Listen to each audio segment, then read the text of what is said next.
Friday Night Smackdown tonight. Pretty decent show, man. Pretty decent show. I'm in shock. We got Cesaro, Roman Reigns face-to-face ahead of their Universal title match at Backlash this Sunday, as well as new WWE Women's Tag Team Champions. Bayley warns Bianca Belair ahead of their title match for WrestleMania Backlash. Shinsuke Nakamura gets buried and wasted on TV again at the hands of WWE, Vince, Bruce, and management. And we got Cesaro defeating Jey Uso, proving that he was right all along. Plus your SmackDown news. I got some news coming out of SmackDown. We're going to go over that. We're going to go over everything that went down on this show tonight. We are going to go over it all right here on my IWN Wrestling News and Gaming YouTube channel.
Ladies and gentlemen,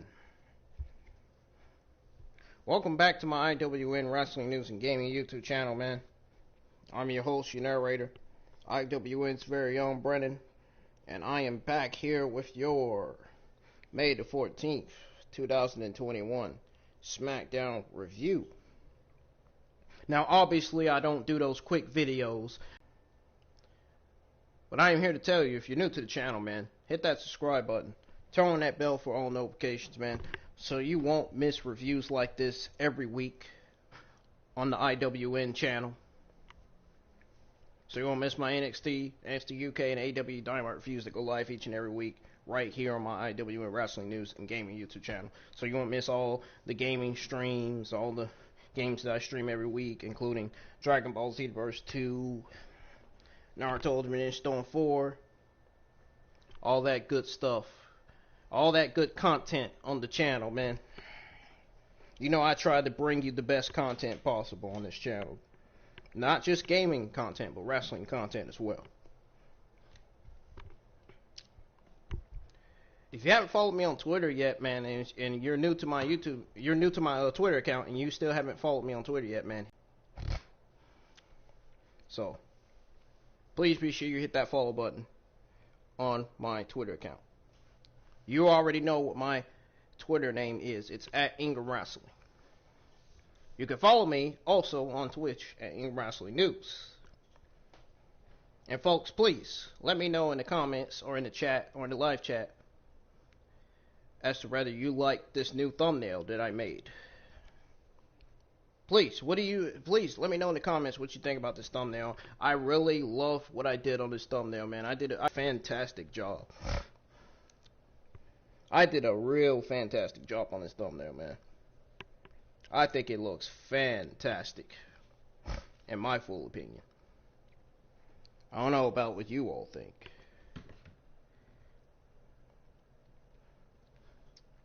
I think it looks really great. But yeah, we had got a decent show on tonight's SmackDown, man. It was really, really good.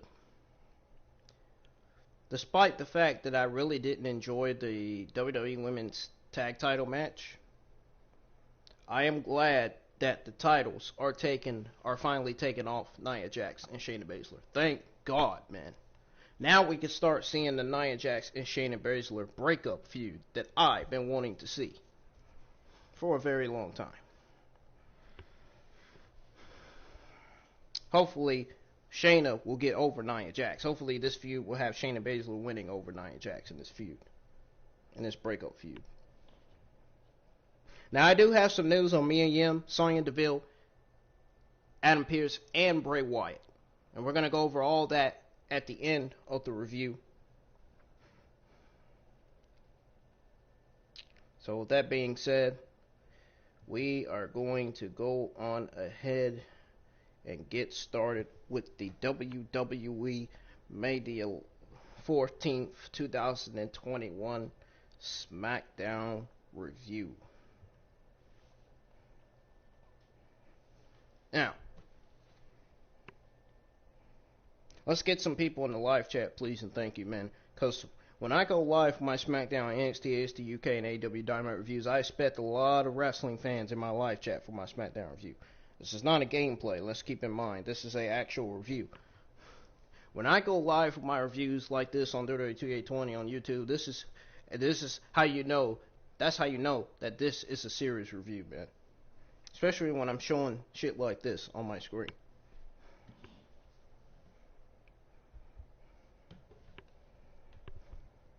But anyways, man, we're going to go ahead and get started with the SmackDown review for real this time, folks. So we got SmackDown beginning live in the Thunderdome with Jey Uso in the ring. Jey talks about how last week Jimmy Uso disrespected Roman Reigns and that he has left them with no choice but to handle family business. So we got Jey introducing the Universal Champion Roman Reigns. Reigns walks to the ring accompanied by Paul Heyman. A video airs recapping the last 2 weeks of SmackDown with Reigns defeating Daniel Bryan, Jimmy Uso returning, and advertisingly helping Cesaro earn a Universal title match, and Cesaro clearing the ring over the Usos and Reigns to end the show last week. We got Reigns holding up the title in the ring as Pryor goes off behind him. Reigns grabs the mic and addresses Jey Uso, saying that they clearly have problems as it relates to Jimmy. Reigns says he's going to address Cesaro first. Reigns says that he likes and respects Cesaro, calling him a top-tier talent and one of the best wrestlers in the world. Reigns says that he is much more than a wrestler. Yes, he is much more than a wrestler. Roman Reigns is exactly right. Roman Reigns is smart as hell, man. He is the tribal chief and the head of the table. The head of the table! The head of the table, man! I'm just playing. He really is the head of the table, though. Reigns says that both WWE and Fox do not want Cesaro to take his place at the top of SmackDown. Heyman informs Reigns that Cesaro has had a total of 39. Reigns then brings up Jimmy Uso to Jay, and Jimmy Uso makes his way to the ring to interrupt Reigns.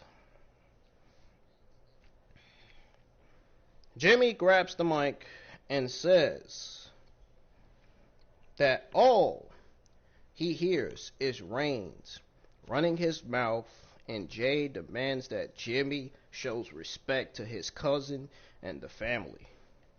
Jimmy says that Reigns may be part of the family, but he is not all of it.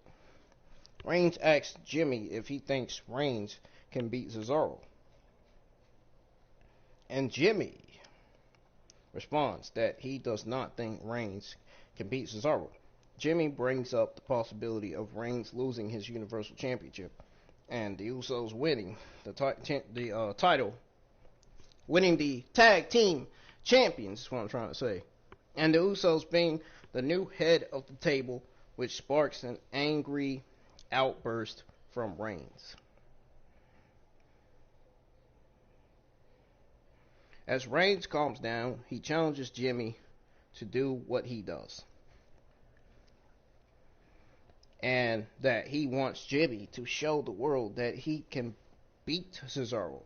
Jimmy immediately turns to the stage and calls out Cesaro for a match tonight. Cesaro makes his way to the ring, saying that he accepts Jimmy's challenge. Cesaro says he will beat Jimmy tonight and looks at Reigns. It says that on Sunday he will best Reigns for his Universal Championship match. We got a commercial break. Then we got the WWE Women's Tag Team Championship match.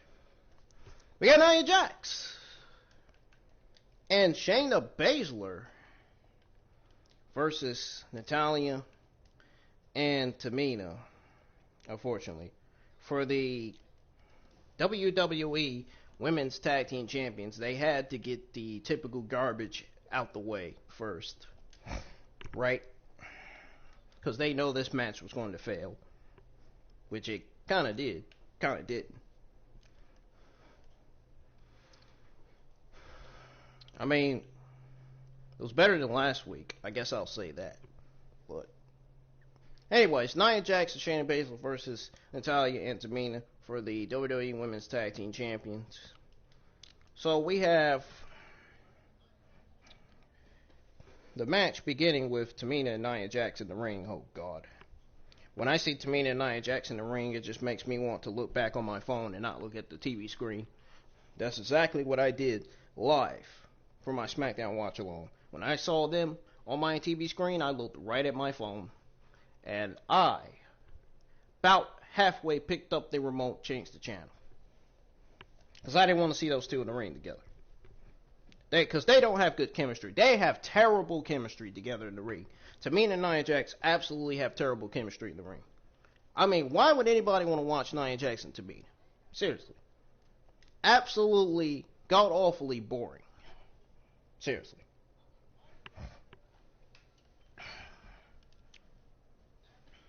So we got Jax taking advantage of a distraction by Reginald. And Reginald, why is he still on the SmackDown roster? He is not a part of the women's division. When is WWE going to learn, man? Seriously. Get him away from the women, man. Get him away from the women's division. Might as well send Reginald back to NXT, because you wasted him for absolutely no reason, Vince and Bruce. Oh, wasn't he Carmella's manager at one point? Or whatever? It's like, what the fuck are they doing with this guy? I don't understand. What are they doing with Reginald? Reginald needs to get out of this feud, man. Reginald just needs to stay off of our TVs, man. Nobody cares about Reginald. Alright? End of discussion. Anyways. So he takes advantage of a distraction by Reginald to get the upper hand on Tamina. Basler is quickly tagged in, and Tamina slams Basler into the corner and tags in Natalya. Natalya slingshots Basler into Tamina, who immediately hits with the Smone drop. Reginald causes another distraction, and the referee ejects him from ringside. Good, I didn't want to see him on my TV anyway. Fucking bastard. Jax hits a Samoan drop to Tamina to the barricade. In the ring, Basler covers Natalya for a 2 count. We got a commercial break. Back live with Jax and Basler double teaming Natalya. Jax hits a splash to Natalya and tags in Basler. And then covers for a 2 count. Basler hits a stomp to Natalya's elbow and tags Jax back in. So we got Jax holds up Natalya as Basler hits a running knee. And then we got Jax covering Natalya, and Tamina runs in the ring and slams Basler onto Jax to break the count. Tamina and Basler are both tagged in. Tamina ducks a knee strike and hits a crossbody. Tamina attempts to go to the top rope, but Basler catches her in an ankle submission. Tamina is able to kick Basler down and covers her for a 2 count. So then we got Basler hitting a, knee strike to again prevent a top rope move from Tamina. And then we got Jax tagging in, and both women go to the top rope. Tamina knocks Jax down as Natalya prevents interference from Basler. A Superfly splash on Jax to cover for the 3. And Nia Jax, that's how Nia Jax and Tamina were the new WWE Women's Tag Team Champions.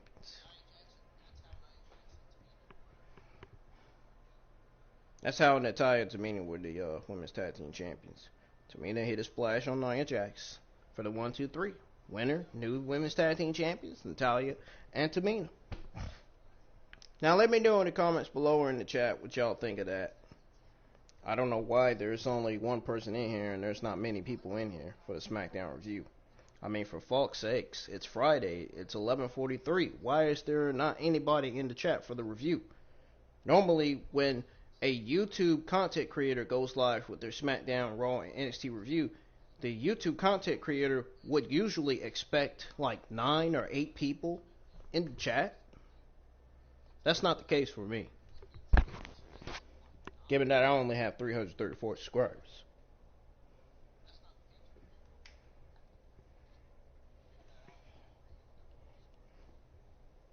But seriously, can we get some people in the live chat, please? Can we get some wrestling fans? And can we get all my Twitter followers in the live chat, please? Because there's only one person in here. And I feel bad. I feel embarrassing to be doing this review, and then there's only one person here in the freaking live chat. Like, seriously, let's get some people in the live chat, please and thank you. This review is going good so far, in my opinion. I think I'm doing really good. But folks, before I give you all my thoughts, my analyst thoughts on the WWE Women's title match, the WWE Women's Tag Team title match, about to give you all my thoughts on the opening segment to SmackDown. So honestly, the opening segment was decent, as usual, to me. Why I say decent? Well, it's simple, man. Reigns' perfect existence is now marred with the return of Jimmy, and the result is very real possibility that Cesaro will defeat the distracted head of the table to capture the Universal Championship. And, you know, just when it looked like Jimmy may have touched a nerve and forced the normally calmed, cool, and collected Reigns to let his emotions get the best of him, the tribal chief went right ahead and manipulated the situation to his favor. So, folks, honestly, we'll have to see if things turn out in Roman's favor by night's end, which it kind of did and kind of didn't. But seriously, this is another example of why his character is one of the coolest, most engaging, and compelling in the industry right now. Now, my thoughts on the women's tag team title match. Tamina and Natalya, despite the fact that I didn't like this women's tag team title match, I will say that Tamina and Natalya have chased the titles since prior to WrestleMania and absolutely deserved the chance to run with them. Now, their win here puts an end to a much longer necessary run for Basler and Jax. It allows those two wrestlers to go their separate ways and breathe new life into women's tag team division that desperately needs it. I don't know about desperately needs it. I think the SmackDown and Raw women's divisions need to more like merge. Just like the Raw and SmackDown tag team divisions need to merge. I mean, look how many tag teams there are on SmackDown, and look how many tag teams there are on Raw. I mean, what else you all want me to say?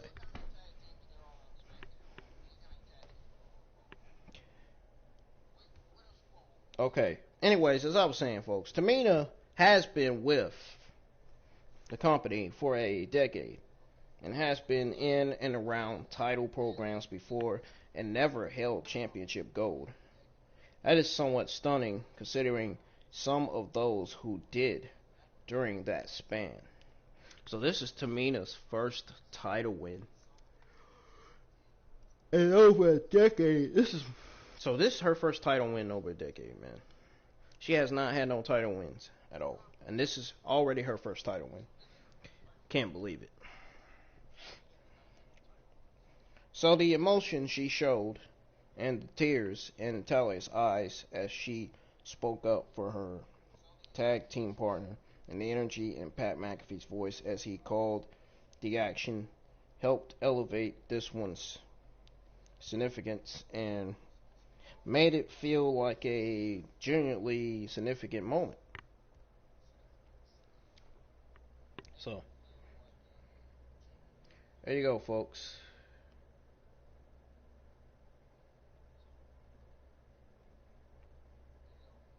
Now,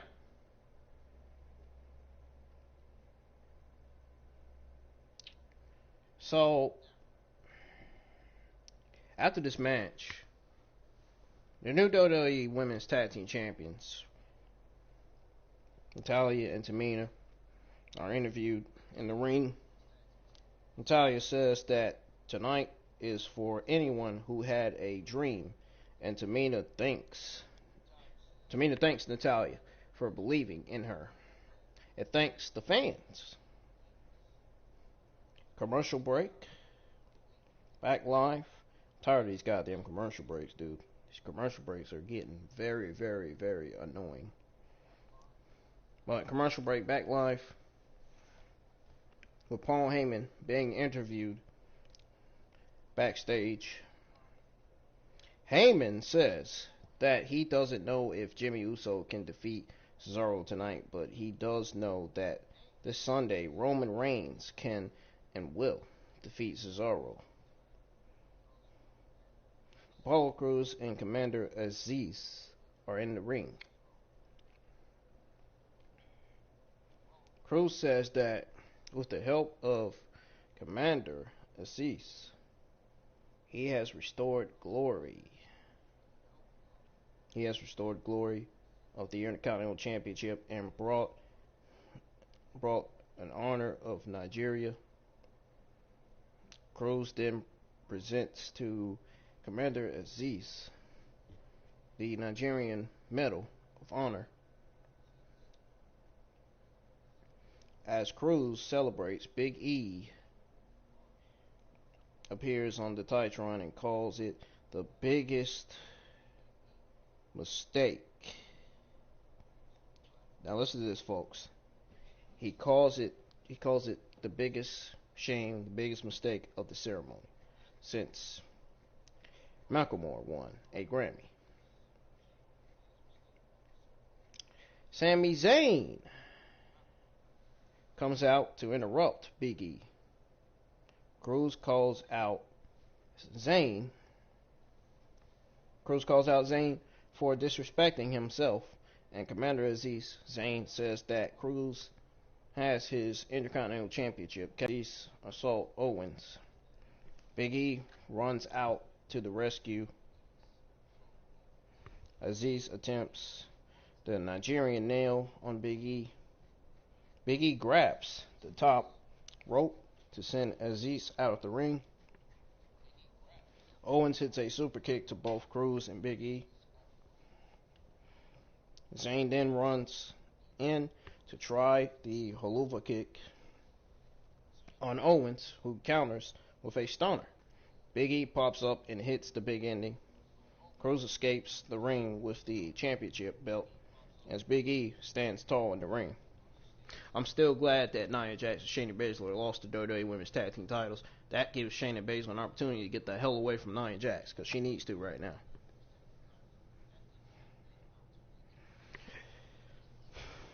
The Intercontinental Championship picture, man. I tell you, that Intercontinental Championship picture and the Roman Reigns and Cesaro Universal Championship feud seems to be the only two greatest things going. The only two greatest SmackDown storylines in history, man. The only two best storylines going on SmackDown right now. No question about it. But the Universal Championship feud with Roman Reigns and Cesaro is doing better than the Intercontinental Championship picture right now. So again, the Universal Championship feud is doing better than the Intercontinental Championship feud right now. The Intercontinental Championship picture looks great, man. Don't get me wrong, it looks great. But I think Cesaro and Roman Reigns feud wins this one, honestly.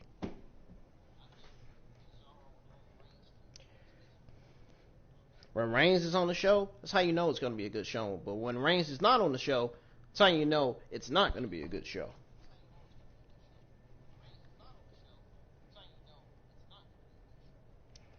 Alright, we had a commercial break, and we got Rey Mysterio versus Dolph Ziggler. Weren't we supposed to get that last week? And we ended up getting Dominique versus Dolph Ziggler. Now, I don't know why they gave us Dominique versus Dolph Ziggler. I don't know. But Dominique did get a win over Dolph Ziggler. I mean, kudos to him. I mean, I don't think anybody cares about this feud at this point. I'm starting to care less and less about this feud because it's starting to get a lot more boring. They really need to put it into this feud real quick, because I don't think this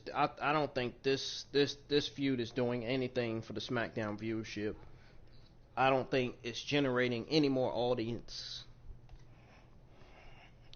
This ain't doing it, man. It ain't working. This tag feud is boring. They need to come up with a new tag team feud, man. This feud has been going on for too long. It's time for it to end. Seriously.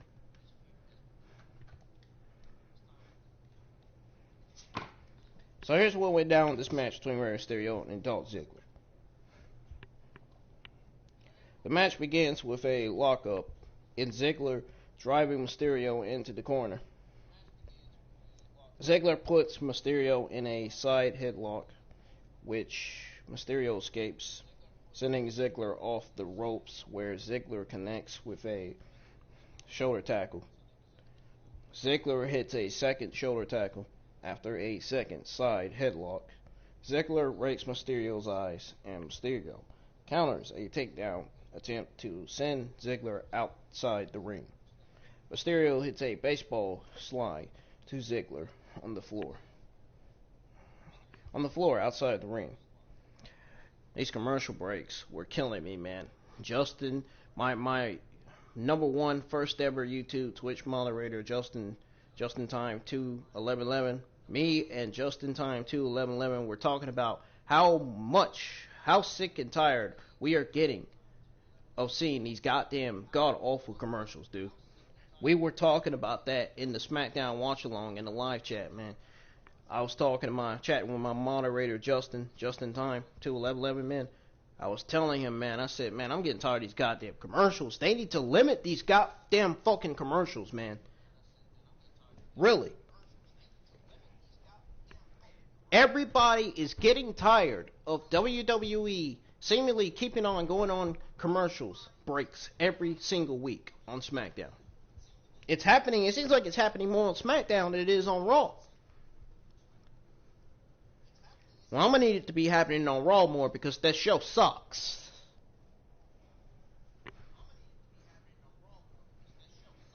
Commercials need to go on Raw more because nobody cares about Raw anymore. Shows suck, man. Better the freaking shows for Vince and Bruce. Jeez Louise, man. SmackDown's doing better than Raw. I can believe that I'm saying this because it's the truth.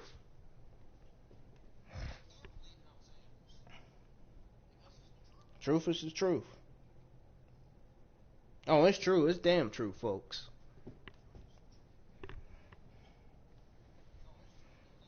Back live with Ziggler throwing punches Mysterio in the corner.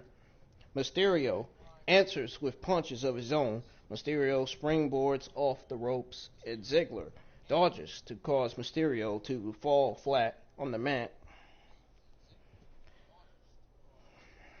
Ziggler hits a power slam for a 2 count. And then we got Ziggler applying a sleeper hold to Mysterio on the mat. And then we got Mysterio being able to power out with an elbow strike. Mysterio bounces off the ropes but is met with a spinning elbow strike from Ziggler. Ziggler puts Mysterio in a bow and arrow submission. And then we got Ray reaching out to cause a rope break. Mysterio hits a big boot from out of the corner. Mysterio counters a slam with a tornado DDT. Mysterio goes to the top rope, and Ziggler stops him with a right hand. Ziggler goes up top, and Mysterio blocks the superplex and sends Ziggler to the mat. Mysterio hits a senton and hits a kick to the head for a 2 count. Ziggler avoids the 619 and hits the Famouser for a 2 count. Mysterio ducks the super kick and goes for a 619 with Ziggler countering with a super kick and a cover for a 2 count. Ziggler hits a body slam and picks Mysterio up, which Mysterio counters into a roll up for the 2 count. Or for the 3 count, actually, not 2 count, excuse me. Sorry about that. I got that wrong.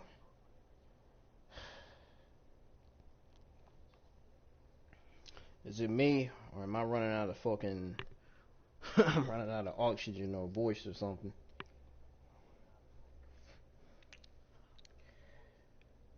I think I'm just running out of breath, period.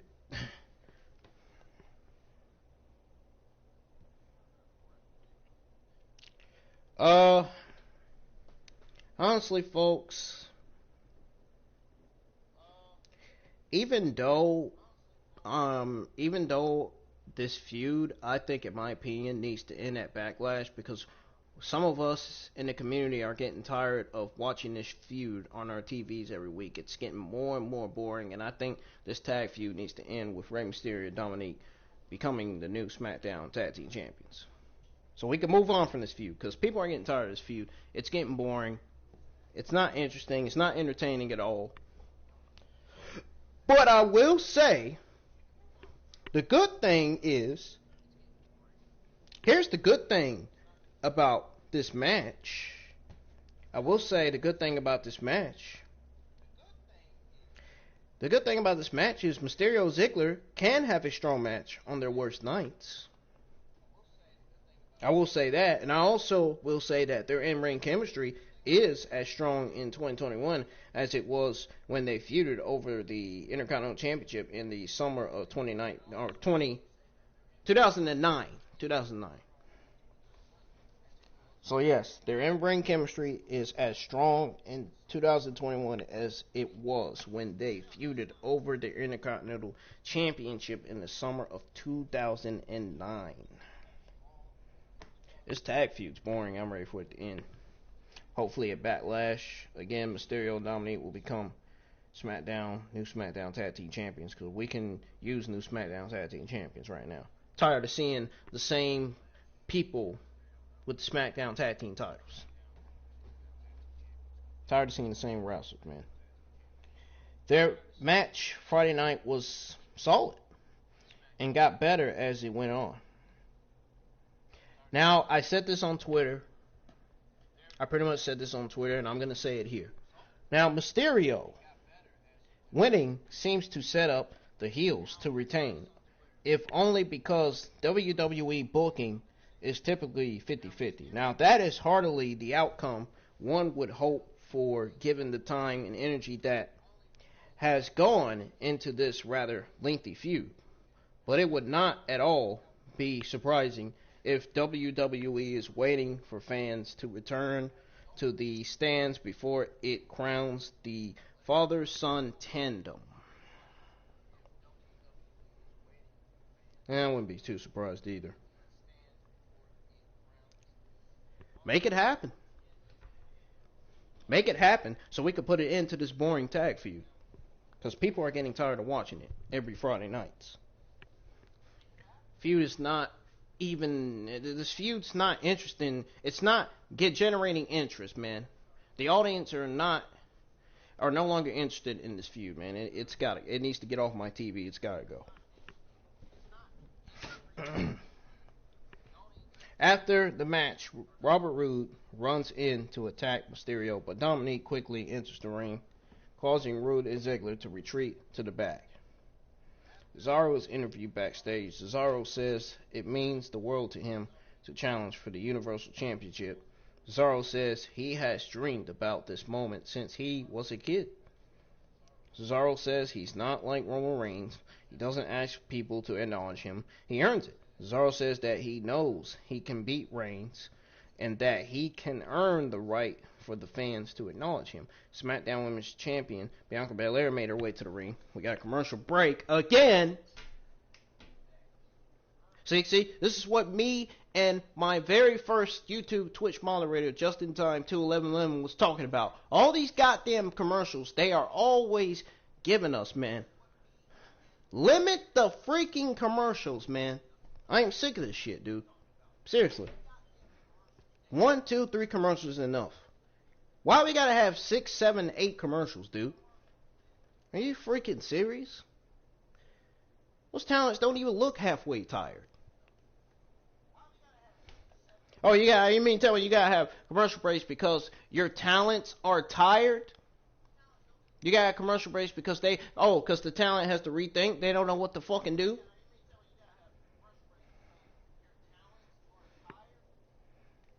Jesus Christ, man. I don't even know. It's like WWE just doesn't listen to anybody, man. Limit the freaking commercials, Vince and Bruce. WWE. Seriously.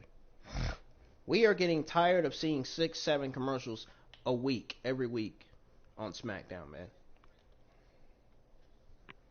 Raw's gotten worse. I wonder how many commercials NXT gets. 3 or 4?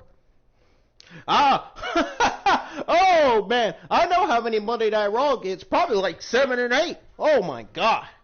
That show's always fucking suffering.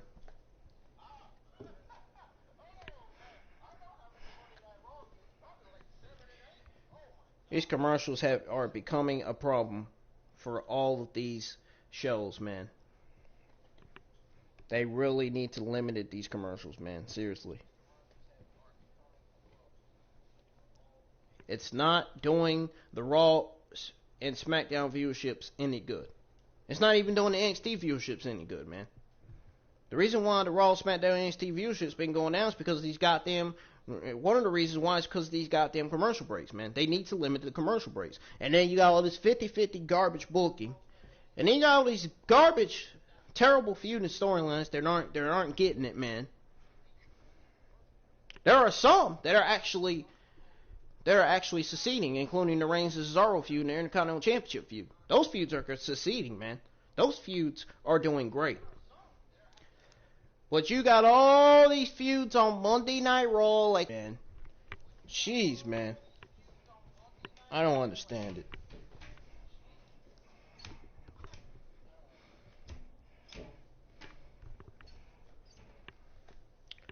Anyways. So we're back live with the Mysterios being interviewed. Ray says that he is ready to make history alongside his son.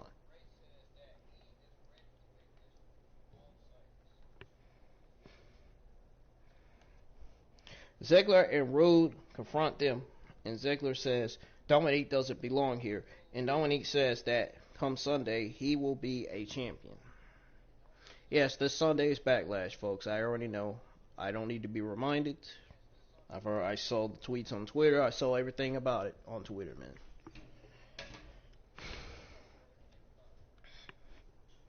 So, Bianca Belair is interviewed in the ring by Michael Cole. Cole brings up Belair's upcoming championship match with Bayley. Now, Belair questions where Bayley is, and a video is aired recapping last week's segment where Bayley said that Belair wasn't on her level, and where Bayley eventually stood tall over Belair after a brawl in the ring. Bayley appears on the Titantron laughing at Belair. Belair again questions where Bayley is, and Bayley responds that if,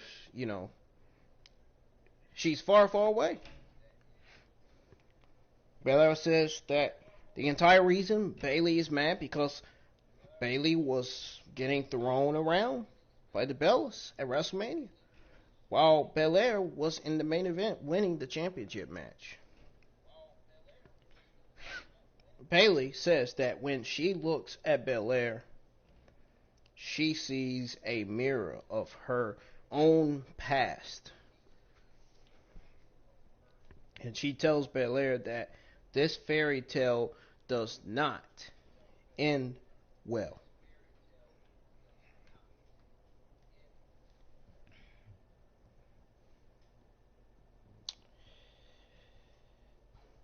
Fairy tale doesn't end well, huh? Well, I could tell you all that this was very much a placeholder segment. The last interaction between champion and challenger ahead of their match Sunday. It was fine for what it was. I said this on Twitter as well. Fine for what it was anyway. And Bayley referring to Belair as a lot like herself an eternity ago was a great touch. It was. I ain't gonna lie about it. I'll admit it was a great touch. Had that been the theme of the feud, instead of the one-dimensional program we have seen unfold in recent weeks. Now, the hype for Sunday's match would be infinitely greater than it has been. As it is, the match is nowhere near as hot as it should be. Nowhere near, folks. Nowhere near. Absolutely nowhere near at all. I wonder how this match is going to stand out coming this Sunday, man. I'm a little concerned about this match, man. I'm afraid this match is not going to deliver, man. I'm kind of concerned. I really am, man.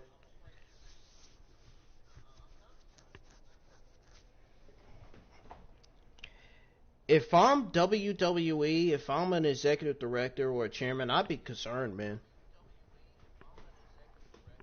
I'd be concerned going into Sunday. I don't even know if this pay-per-view is going to deliver or not, man. I mean, the matches they got on the card, I could see half of some of the matches delivering and some of them not.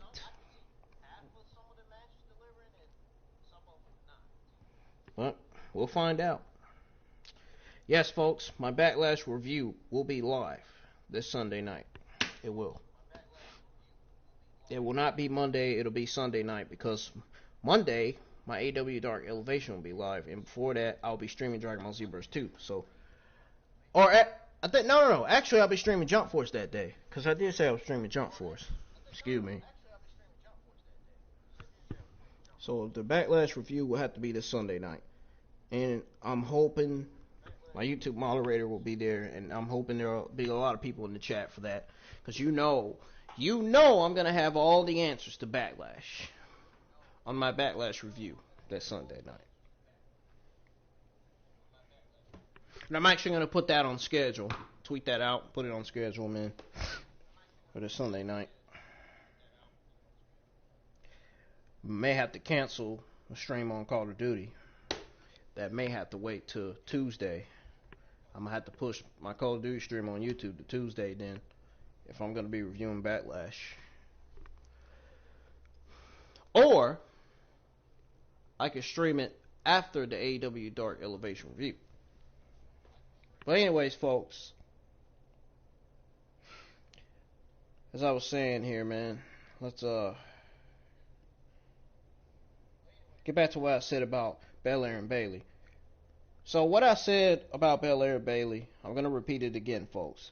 So, again, folks, this was very much a placeholder segment, the last interaction between champion and challenger at their match Sunday. Now, it was fine for what it was. I did say that, and I also said that Bayley referring to Belair as a lot like herself an eternity ago was a great touch. It had that being the theme of the feud instead of the one delusional or dimensional program we have seen unfold in recent weeks. The hype for Sunday's match would be infinitely greater than it has been. As it is, the match is nowhere near as high as it should be. That's the point. It's the truth. We don't know if the match is going to deliver or not. Again, we'll have to find out this Sunday. Who will be champion? Let me know in the comments below if you think Bayley will regain the SmackDown Women's Champion or not. I need to know from you all who you think is going to win this match. You think Belair is going to retain, or is Bayley going to regain the SmackDown Women's Championship?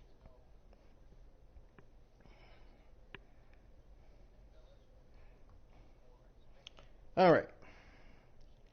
We got a commercial break.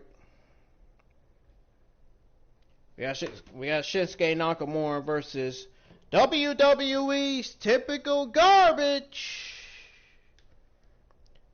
But his gear is dope though. His gear is real good. That's the one thing I like about this superstar. And that superstar is Baron Corbin. That's the only thing I like about Baron Corbin is his tires. His tires are always cool, man. His ring attires always look fantastically great, man. It's just what he does in the ring, his skills, awful. Absolutely awful. I'm serious. They need to change his character or something. They need to give him that lone wolf character, man. Let's see the lone wolf Baron Corbin again.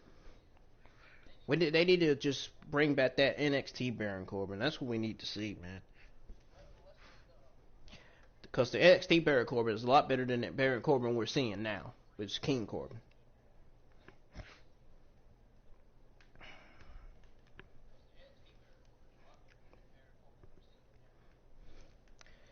Anyways,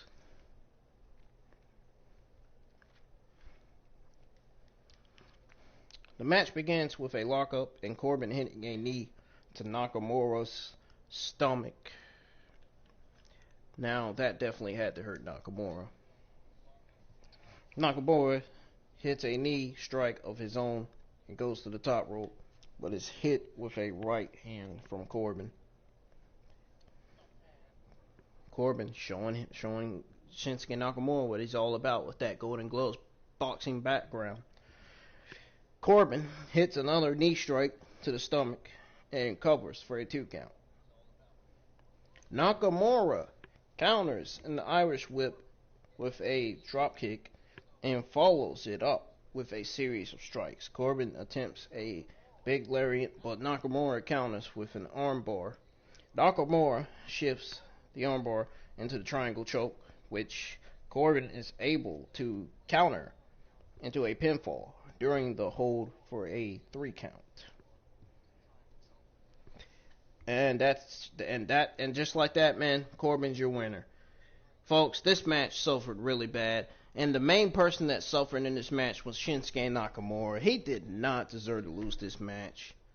Shinsuke Nakamura got wasted and buried again, similar to how Bray Wyatt got wasted in his Universal title match against Goldberg at Super Showdown. Oh my God, did Goldberg delivered the worst freaking jackhammer in WWE history. That jackhammer was fucking terrible.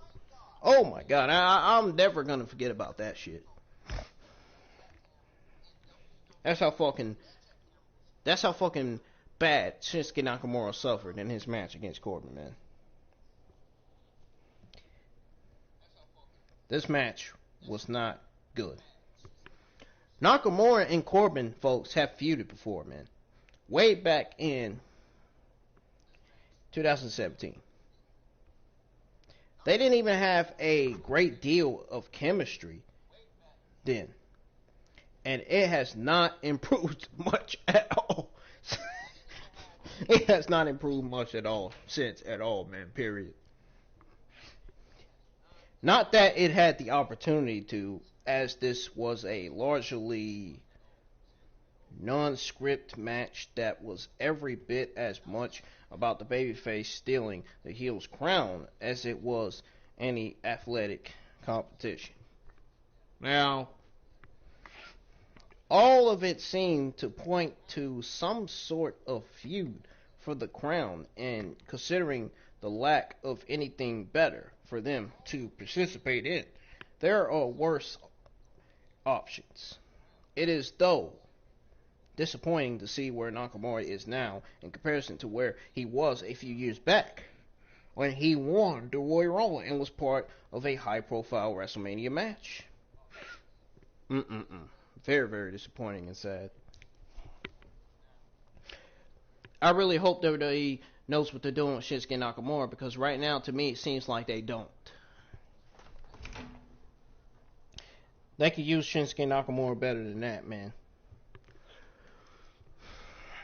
Guess Shinsuke Nakamura is right back to Titus Catering again, man. Right back to where he was before. That's not good, man. If they keep wasting Shinsuke Nakamura on SmackDown like this, they might as well trade him to Raw, man. Might as well go to Raw and have him feud with a few people on Raw, man. I don't know. I don't know if putting him on Raw is going to be a good idea or not. I don't know. Given how bad Raw is now. Given how god-awful the Raw shows are every week. Oh, man. I mean, the Raw viewership's even worse, but, you know. I don't even think they would book Shinsuke Nakamura right on Raw if they were to put him on Raw. I don't know. I don't know how that would go. So we got Adam Pearce. Adam Pearce sucks as official, man. Get him off my TV. He sucks. Adam Pearce and Sonya Deville are interrupted backstage by an angry Apollo Crews. Pierce announces that next week there will be a Fatal 4-Way match between Cruz, Kevin Owens, Sami Zayn, and Big E for the Intercontinental Championship. Now, he didn't suck for the fact that he announced that, but he just sucks as official. He just sucks as an official. He didn't suck that he announced the Fatal 4-Way match. That didn't suck. I don't mind seeing that. I would love to see a Fatal 4-Way match. An Intercontinental Fatal 4-Way match for the Intercontinental Championship, man. That would be one of the greatest matches. That would be one of the greatest matches on SmackDown, on next week's SmackDown. That is definitely going to be one of the greatest matches on next week's episode of SmackDown. Now, that was a great decision by Adam Pearce to announce that, but he just sucks as official, man. Over the last few weeks, man, he's been making terrible matches official the last few weeks, man. He's been doing terrible the last few weeks as official, man. You mean tell me he's starting to get better as official? I'm not believing that 1 second. That's just me. I'm not believing that shit. I ain't believing it. Commercial break. Back live with Aleister Black again, reading from Tales of the Dark Father. Finally, we get to see Aleister Black on television again. It's good to see a new fresh face, a returning face, man, on television. Tired of seeing the same faces every week. Black tells of trial by fire. He talks about something either cleansing of, or I guess consuming. Black says that Father taught him the lesson. Black says that he is a cruel man because you have deemed it so. So Black again says that he could help you, but he won't. Jimmy Uso's interview backstage.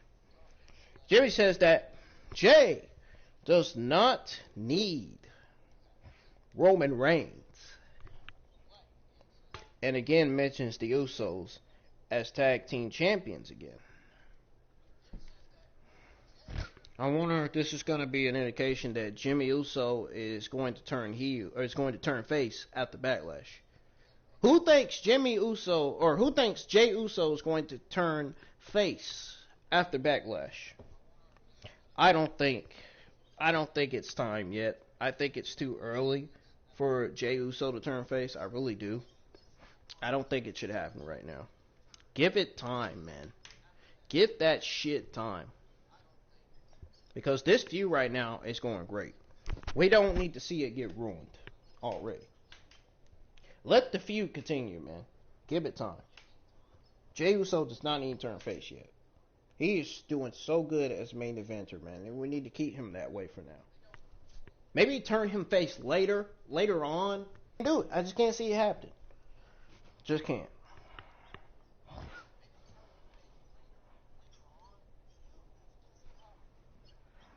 So we got Jimmy Uso versus Cesaro.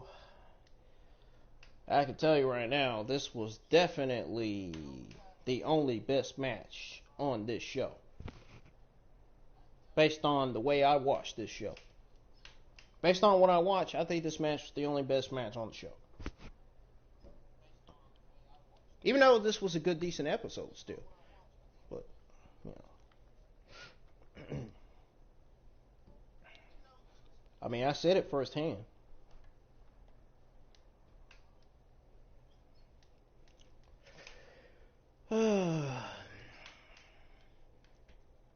What I didn't like about the match is the fact that they kept going on commercial break. That's what I didn't like.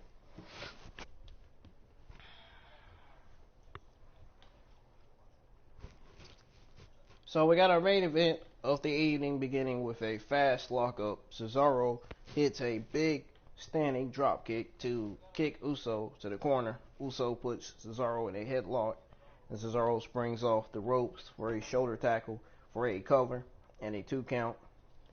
Uso lands on his knee and sells an injury before surprising Cesaro with a super kick that gets a 2 count. Cesaro was able to lift Uso for a delayed suplex. Uso gets up and lands an enziguri for a 2 count. Uso goes for a super kick that Cesaro catches and counters with an uppercut. Uso throws Cesaro to the outside. Uso hits a big dive on the outside. Commercial break. Our main event continues with Cesaro hitting a series of uppercuts and a spinning lariat for a 2 count. Cesaro attempts the neutralizer that Uso reverses with a back body drop. Cesaro springs off the ropes and is caught by an Uso splash, or an Uso super kick for a 2 count. I almost did say Uso splash. Good thing I didn't say the whole thing. Cesaro meets Uso on the top rope and connects with a superplex for a 2 count. Uso rolls outside the ring and Cesaro hits a cannonball from the apron to Uso on the outside. Cesaro hits a running uppercut and throws Uso back into the ring as Reigns and Jey Uso blindside Cesaro to cause the disqualification. After the match, Jimmy Uso yells at Reigns that he had Cesaro beat. Reigns and Jimmy argue outside the ring, and Jimmy says that it's always about Reigns. Cesaro attacks Jey Uso in the ring as Reigns rushes back to the ring to stop Cesaro. Reigns demands Jimmy joins him as Cesaro attacks Reigns but is stopped by Jey Uso. Cesaro begins to attack Jey, which causes Jimmy to run in. Reigns and Jimmy are thrown out and Cesaro hits the neutralizer on Jey. Cesaro then picks up Jey and hits a second neutralizer as Roman Reigns watches on as SmackDown goes off the air. This was a great ending. I loved this ending. I enjoyed it.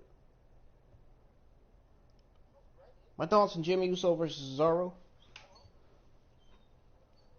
Cesaro and Jimmy Uso had a damn fun match down the stretch and brought to a sudden end by the interference of Roman Reigns. And the dynamic between Jimmy and Reigns ahead of WrestleMania Backlash is explosive and is making for one of the best stories in all of wrestling. Is Uso willing to set aside his own aspirations of dominating tag team wrestling with his brother to recognize what is best for the family and help Roman Reigns win Sunday? Or will his own independence prove the downfall of the head of the table? That we are asking that question proves I'm asking that question, honestly, folks. The question that proves the effectiveness of the storytelling. Cesaro is on the hottest run of his career.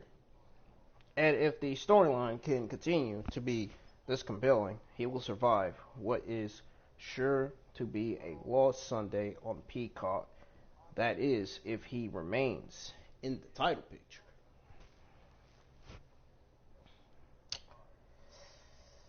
Alright. Almost time for the news coming out of SmackDown, folks. On last night's episode, or this week's episode of SmackDown, folks. Here's my official full thoughts on this week's episode of SmackDown. SmackDown avoids go home syndrome because it was a pretty good night. It was a pretty great night. There were recap packages that kind of had to be mentioned, but it was actually because they were worked into segments much more organically than just starting the night with one or throwing over to a progressive match flow to feel between segments. Now, Bianca's segment, having that was good, and it was a good segment even without the recap, as Belair throws Bayley's segment with the Bellas in her face. Of course, I already talked about that. And also for Bayley saying that, she had the same experience as a ponytail babyface. Their match is going to be awesome. It could be a show stealer just on the in-ring. But I would think Belair wins. It retains. Now, it is so great that Natalya and Tamina won the women's tag team titles tonight. Now we can see Shayna Baszler get the hell away from Nia Jax. Anyways, Naya and Shayna had a strong run, but the last few months have been downhill part, so it was good to get these titles onto a new team. Tamina and Natty can carry the titles through into summer and maybe all the way to SummerSlam. Whenever that will be, Naya and Shayna can still stick together since Raw Women's Tag Division still needs teams. But this can also free them up for a story about who goes after the Raw Women's Championship first. Interesting. Yes, this perhaps can be a Naya and Shayna Baszler breakup storyline. We could see the team slowly breaking up. I want that. I want Shayna Baszler to get back to the submission magician, back to the singles competitor that she always used to be. That dominant. We want to see that NXT Shayna Baszler. That's what the fuck I want to see, man. I want to see that NXT Shayna Baszler, where she had Jessica Duke and Marina Shafir. That's who I want to fucking see. I don't want to see the Shayna Baszler that's hanging with Nia Jax. Oh my god. Oh my god, Nia Jax is so awful, man. Get her off my TV. Jesus Christ. The dysfunction element that helped Shayna and Naya work before as characters can come back and keep them going a little longer. On the Smackdown Tag Team Championship scene, now, some of us are surprised that, we didn't get Ray versus Rude as the flip side to Dom versus Dolph. But I'm still trying to figure out why we got Dom versus Dolph last Friday. That's what I'm still trying to figure out. I didn't understand that. We should have had Rey Mysterio versus Dolph, but they gave us Dominique versus Dolph Ziggler. I don't know what's going on with this fucking lazy booking shit they're doing. But they really need to stop getting lazy with this booking and start getting better, man. Because it is looking bad. It really is. It is looking bad for them. They really got to stop this lazy booking shit, man. Get it together.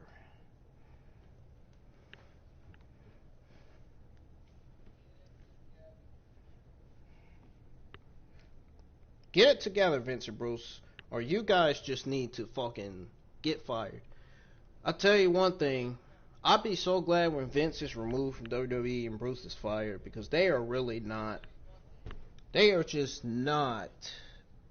They're just not in their right minds, man. They just don't care about the fans. They don't care about what the fans want. They don't care about anything but themselves. And their stupid political agenda, man.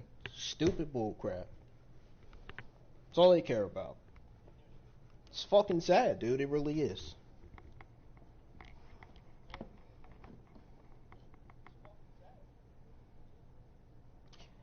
So, I did suppose that, back to what I was saying about the SmackDown Tag Team Championship scene. So, now I suppose since we were meant to get Ray versus Dolph Ziggler, I guess we were still going to get that. Ziggler losing again might mean history isn't made at Backlash, which is a shame, but maybe WWE decides to surprise us and make Backlash noteworthy again. I don't know about that one. Apollo giving Aziz a K5 medal seemed like a nice touch. It allows both of them to have something to boast about.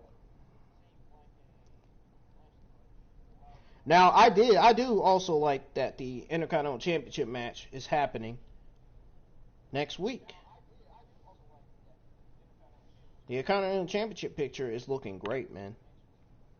It's one of the best things on SmackDown. Roman Reigns' Cesaro feud is the other one. Especially in the Fatal 4-Way, man. This can help keep everyone fairly strong, even if Apollo retains. And maybe, just maybe, it gets Sammy and Kevin on the same side again. As much as Jimmy wants to reunite with Jay and go for the tag title, Sami and Kevin joining up could really get the SmackDown tag division going, because it is surely something all the Sami and Kevin fans have wanted to see for some time. Nakamura versus Corbin. King versus King is a very natural move, though obviously this first match was just an appetizer. I don't know if this will spark a 2021 King of the Ring tournament, but with Nakamura snatching Corbin's literal crown, at least make it a ladder match. Winner takes the crown. I mean, why would anybody want to see Corbin on television? I mean, I don't understand that. Especially if a lot of us in the IWC community are not Corbin fans. You know what I'm saying? So,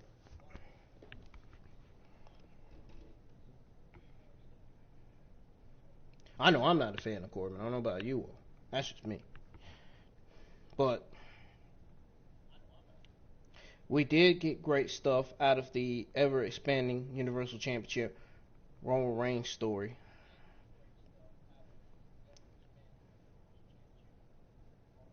Now, Jimmy already having a Jimmy Uso Nobody's Bitch shirt is a sign he isn't going to convince Jay of anything, but it's a good detail. Jimmy calling out Cesaro in an indirect move for the head of the table is a great deal. Now, it is intriguing that he is actually trying to get others to be reasonable, and is, of course, finding resistance from Reigns. Cesaro vs. Jimmy was a great main event, as I said on the review. A great return for Jimmy.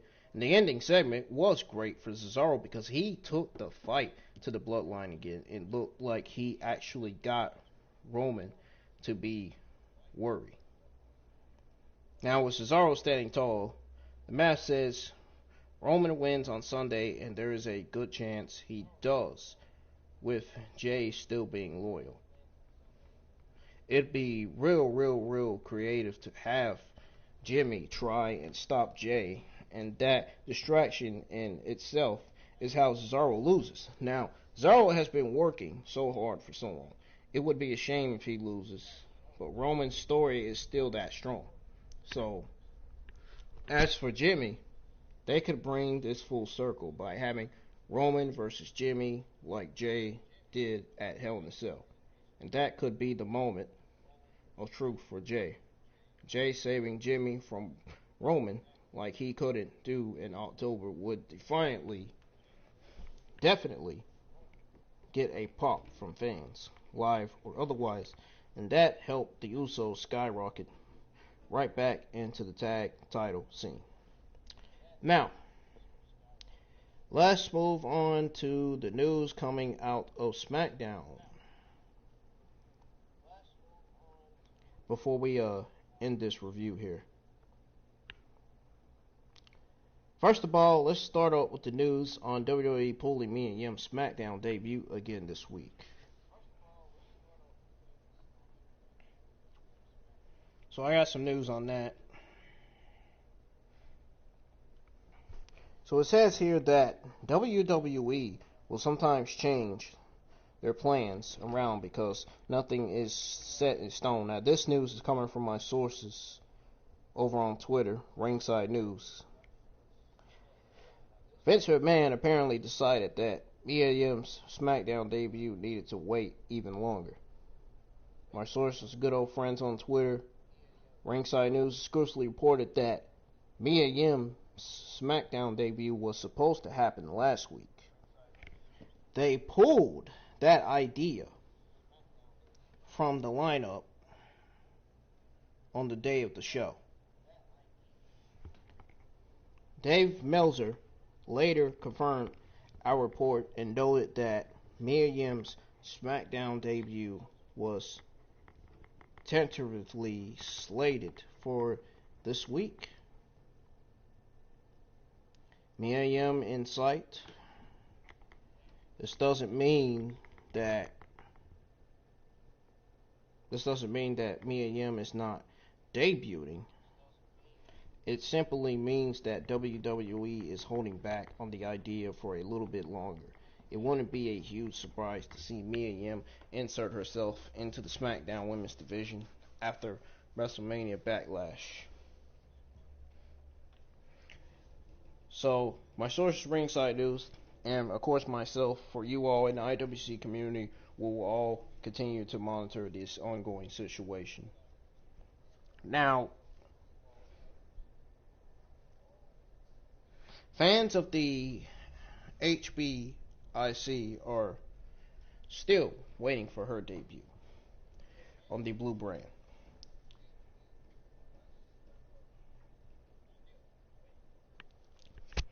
So, folks, why do you think WWE is holding off on debuting Mia Yim? Let me know in the comments below what you guys think of that. Why do you think WWE is holding off Mia Yim's debut? Now, let's move on to the news on Adam Pearce. I got some news on him. So I got some news on why Adam Pearce didn't appear on WWE Smackdown last week. This is also from my sources on Twitter, Ringside News. WWE was missing some key players backstage last week. My sources, Ringside News, exclusively reported that Ed Koski and Bruce Prichard were both absent for different reasons. They were also missing a very important WWE official. Oh, man! I'm glad Bruce wasn't there, because he is terrible as executive director. I mean, why would anybody want Bruce there anyway? Seriously. The guy sucks. He needs to get fired. He's just not that. What's that tell you right there? Bruce's absence. What does his absence tell y'all right there? It tells us. It's enough to tell us that Bruce needs to go. It's enough to tell us that Bruce needs to get fired. Bruce is terrible as executive director, man. Time for Bruce to go, man. He is already aging up, man. He's already looking like a fucking complete creep old grandpa, man. He needs to freaking get himself fired.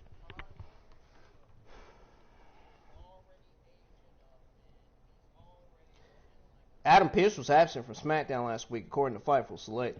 He was not there, and that is why he wasn't written into the show. Sonya Deville handled all of the necessary business.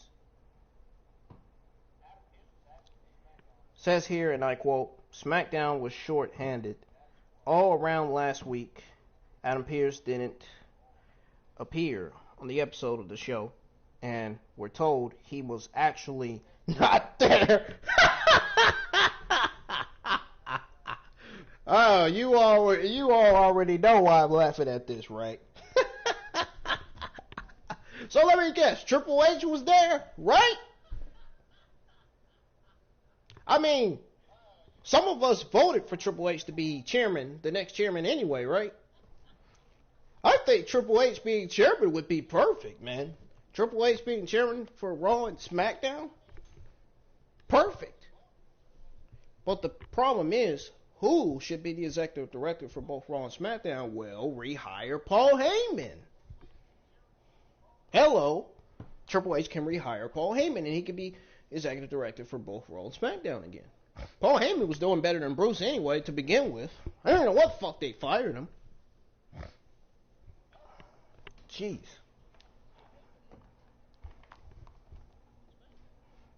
That didn't make sense at all.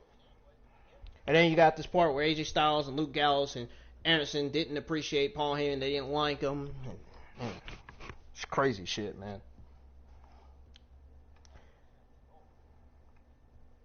So, due to so many names being absent, WWE had to make some late changes. Obviously, this isn't the first time that WWE has needed to change things around with short notice.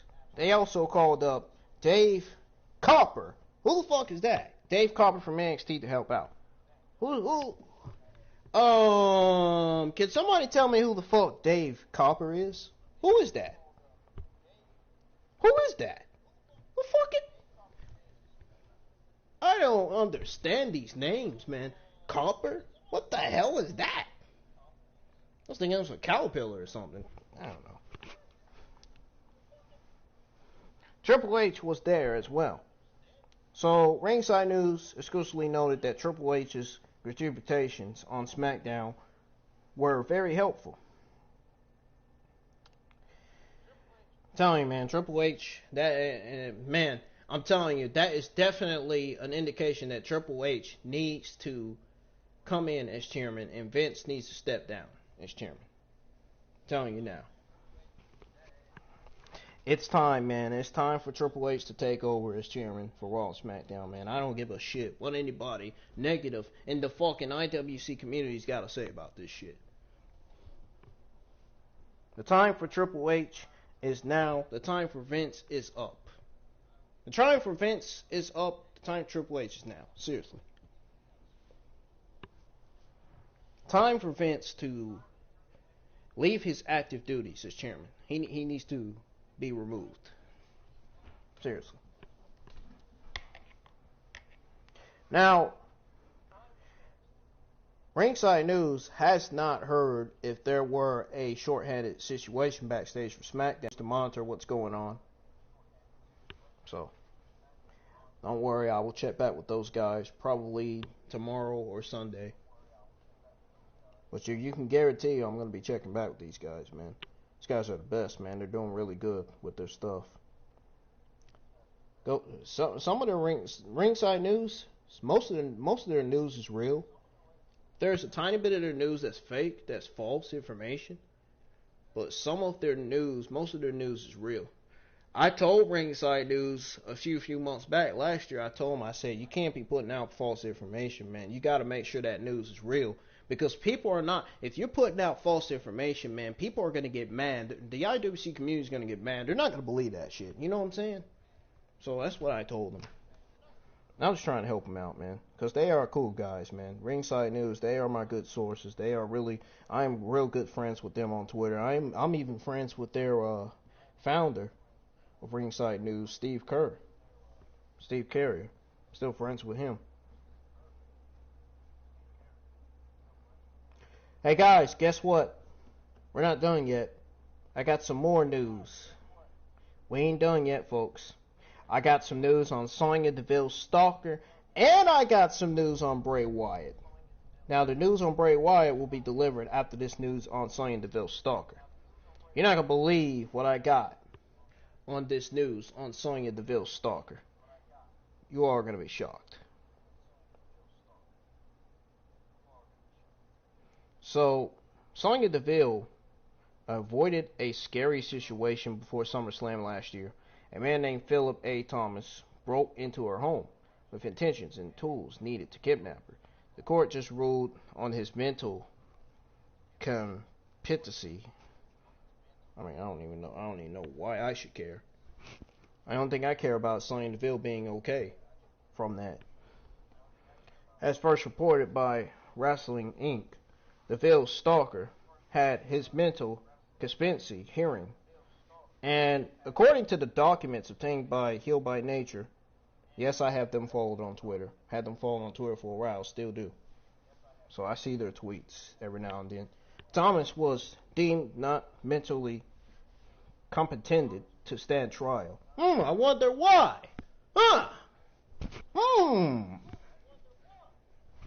Bruce? No, I'm just joking. Thomas was deemed not mentally competent to stand on trial on May the 10th. Two doctors gave testimony after evaluating Sonya Deville's stalker. They reached a conclusion after spending some time with Thomas. Thomas will now be committed to the Florida State Hospital. His charges are listed below.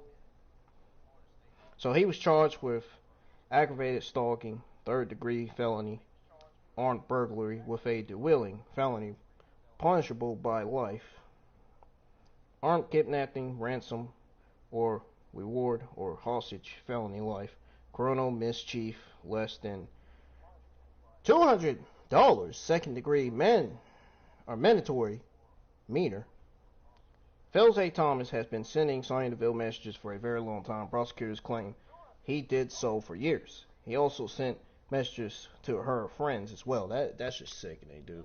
It's just sickening to read and hear this shit, dude. It really is. Makes me want to just fucking straight up throw up, man. At the time of his arrest, Mandy Rose was visiting Sonya Deville. Thankfully, they were both able to get out of the situation safely. My sources ringside news will continue to monitor this ongoing situation. And if more information is known, they will put it out on Twitter and put it out on their website. Because that's what they do. Now, moving on to the final news of the morning here.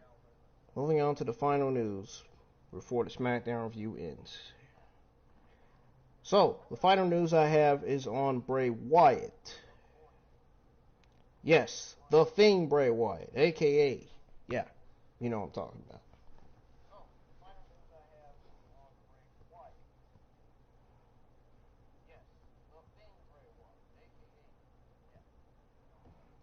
Now, Bray Wyatt, a.k.a. The Fiend, appeared during the Raw after WrestleMania, but then he vanished. Fans haven't seen him since. There is a reason for his absence, but it is shrouded in mystery, much like his character. Okay. And according to Fightful Select, they were unable to confirm any rumors about a personal situation that is keeping Wyatt off TV. Talent who responded said that they hadn't heard anything about such a situation. Several WWE superstars said that they have seen Bray Wyatt and he seemed fine and not injured. He has also been backstage at more than one Raw since he disappeared after WrestleMania.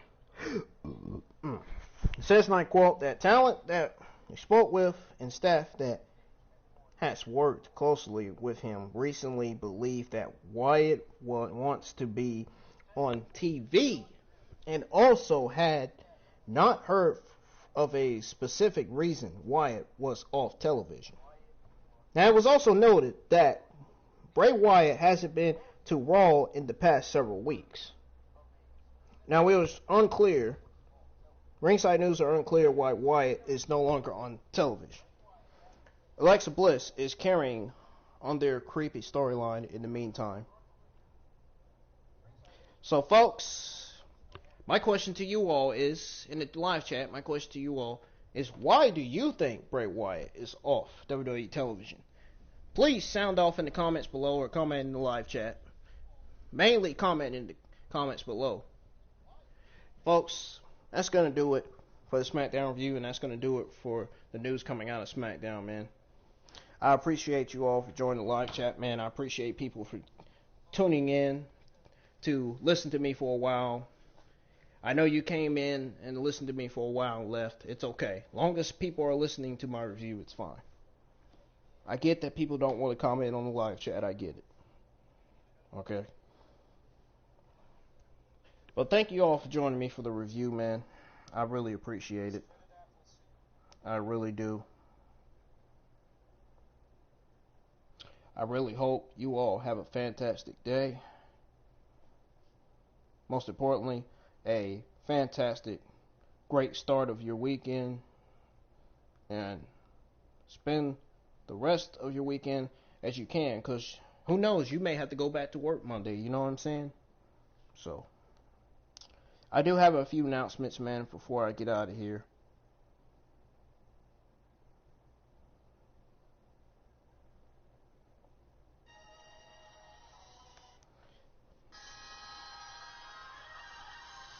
I have a few announcements before I get out of here, folks. Tomorrow afternoon, I will be watching JD from New York 206's Off the Script episode 376. It'll be a good episode, folks. It's worth watching. I checked, it's worth watching. And after that, tonight, my Dragon Ball Xenoverse 2 on YouTube will be live. And we'll be continuing to do those online prayer requests, man. So hopefully we should get some people in here. Tomorrow I'm going to be sitting on the porch outside relaxing, man. Getting the fresh air. Hell, who knows? I may stream Xenoverse 2 early. May stream Xenoverse 2 while I'm listening to Alt the Script. I don't know. I think I would much rather watch JD's Alt the Script episode 376 first before I stream on Dragon Ball Xenoverse 2, because I think it's the right way to go about it. Because his episode's going to be really good. I can't wait to see it tomorrow. Can't wait to see the news that he has that I and all of the people in the community don't even know about.